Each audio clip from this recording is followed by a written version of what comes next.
خوف کے متعلق رسول اللہ صلی اللہ علیہ وآلہ وسلم کی ایک بڑی پیاری حدیث ہے جس کا مفہوم ہے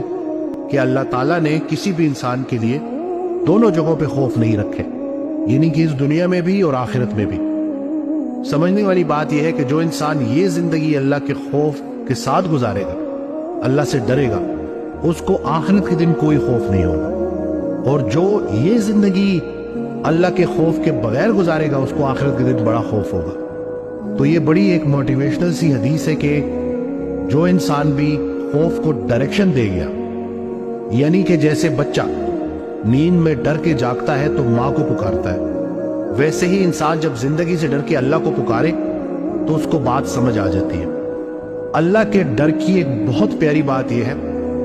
کہ اللہ کا خوف جو ہے نا، وہ آہستہ آہستہ اللہ کا شوق پیدا کرتا ہے، اور جب اللہ کا شوق پیدا ہو جائے تو وہی انسان جو ڈر رہا ہوتا ہے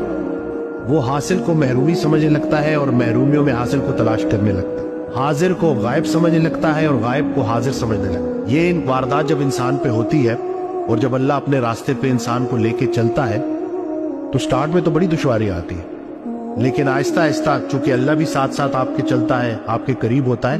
تو وہ مشکلات پھر انسان کے اوپر بھاری نہیں ہوتی۔ یہ جو انسان جو یہ مردار چیزوں میں پھنسا ہوا ہے نا، جو یہ جسمانی لذتوں کے پیچھے، اور اس کے اوپر بات ہو رہی، تو آپ نے ایک بڑی پیاری بات کی کہ یہ لوگ جو اپنا ایکسٹرا مال ان فضولیات میں اور ان حرام کاموں میں ضائع کرتے ہیں، یہ کبھی دیکھ لیں کہ ان کے ذریعے اگر کسی محروم کے گھر کھانا پہنچے اور یہ اس کے بھوکے بچوں کو وہ کھانا کھاتے دیکھ لیں،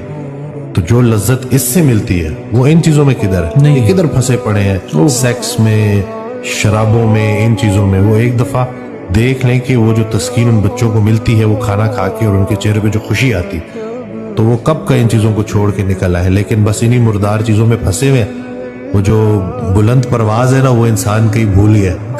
اور یہ حالانکہ بڑا اس کا نصیب تھا، ورثہ تھا اس کا، لیکن وہ کہیں بھول گیا ہوا ہے۔ تو بس یہ دعا کریں کہ اللہ تعالیٰ ہمیں رزق کو نہ پہچاننے کی بھی صلاحیت دے، آمین، کہ ہم اپنے جسم میں چھپے اس رزق کو بھی پہچان سکیں، اور جو رزق اللہ نے ہمیں آلریڈی دیا ہوا ہے ہم اس کا بھی شکر ادا کر سکیں۔ سبحان اللہ۔